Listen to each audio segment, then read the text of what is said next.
budget for the financial year 2025-26 is recently presented by the Finance Minister Nirmala Sitharaman. So let us understand it very briefly. Budget is a document which represents the estimated expenditure and receipts of the government in the upcoming financial year.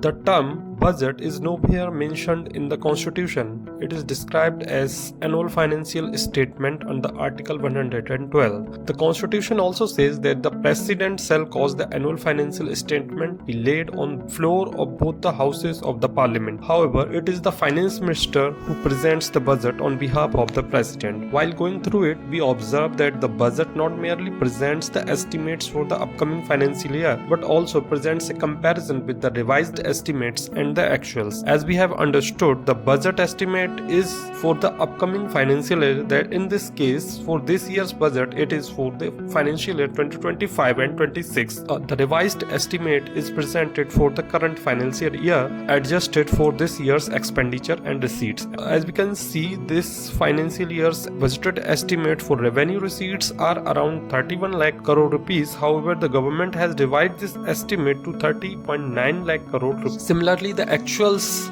are the figure for the last financial year. In this case, it is 2023 and 24. These are not the estimates but the actual figures which the government has spent or earned. Now, finally, let's take a look for this year's budget. First of all, let's see from where the government is going to collect the money. Here we see that around 24% of the budgeted amount shall be borrowed either through the bonds or such other means. It means that the major share or the major chunk of the budget is borrowed, which creates liabilities of course on the government. And this also shows that the budget is a deficit budget, which means the government has to borrow in order to fulfill his expenditures. Here we can also see that the major chunk of receipts also comes from the taxes from the people. As visible, 18% of the share comes from the GST while 22% of the shares comes from the income taxes. However, if we see the share of the corporate tax, it is just 17%, which shows the imposition or the burden of tax is more on the people rather than the corporate sector.